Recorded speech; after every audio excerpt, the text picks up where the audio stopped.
बहुत बड़े पैमाने पर विदेशी कंपनियों का ये व्यापार चल रहा है। एक दो चीज और मैं आपको बताना चाहता हूं कि आप अपने घर में अक्सर मच्छर मारने वाली दवाएं इस्तेमाल करते हैं, अलग अलग नामों से बाजार में बिकती हैं। कोई जो है लिक्विड फॉर्म में आती है, आप उसको लगा देते हैं। कोई तो टिकिया के फॉर्म में आती है, आप उसको इस्तेमाल करते हैं। कोई तो कॉइल के फॉर्म में आती है, आप उसको इस्तेमाल करते हैं। कॉइल के रूप में मच्छर मारने वाली कोई भी दवा इस्तेमाल करें, टिकिया के रूप में इस्तेमाल करें या लिक्विड के रूप में इस्तेमाल करें, उनमें जो इस्तेमाल होने वाला केमिकल है वो डीएथिलीन है, वो मेल्फोक्विन है और वो फॉस्फीन है। ये तीन खतरनाक केमिकल हैं जो इस्तेमाल होते हैं और ये तीनों केमिकल यूरोप और अमेरिका के 56 देशों में बंद है और 20 साल से बंद है। हम हमारे घर में छोटे छोटे बच्चों के ऊपर वो लगा के छोड़ देते हैं। मैंने कई बार में देखा 2 महीने के 3 महीने के छोटे छोटे बच्चे सो रहे हैं और उनके नजदीक में वो कॉइल जल रहा है जिसका धुआं नाक के रास्ते से बच्चे के फेफड़े में उतर रहा है। वैज्ञानिकों का यह कहना है कि ये मच्छर मारने वाली दवाएं अंत में मनुष्य को मार देती।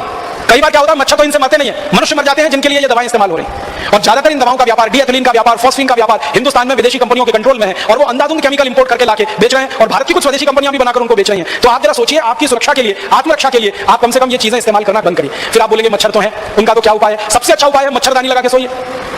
स्वदेशी है, सस्ती है, क्वालिटी में अच्छी है, सारे देश में उत्तर से दक्षिण, पूर्व से पश्चिम मिलती है और कोई साइड इफेक्ट नहीं है, कोई एक्सपायरी डेट नहीं है। एक बार खरीदी तो 20-25 साल चलेगी और तरह तरह की मच्छरदानियां आने लगी हैं। अब तो वो डंडे वाली जरूरत नहीं है, एक हुक में लटका दीजिए वो आती है, आप ऐसे खोल के सो जाइए आती है, नहीं तो चादर की तरह से ओढ़ के सो जाइए, कुछ नहीं कर सकते। तो ये मच्छर मारने वाली दवा से तो अच्छी है। मच्छर मारने वाली दवाएं खरीदें, विदेशी कंपनियों को मुनाफा है, उससे अच्छी अपनी मच्छरदानी है। और आप चाहें तो एक छोटा प्रयोग और करके देख सकते हैं। नीम होता है ना, नीम का तेल बाजार में मिलता है, तो नीम का तेल ऐसे जलाएं दीपक के रूप में। एक दीपक ले लें, उसमें रुई की बाती बनाएं, नीम का तेल जला के दीपक को रख दें। वो दीपक जितनी देर जलेगा एक भी मच्छर कमरे में नहीं आएगा। इतना सस्ता और सरल उपाय। नीम का तेल बाजार में 30-40 रुपए लीटर मिलता है। 1 लीटर तेल खरीदेंगे, बड़े आराम से 3-4 महीने चलता है।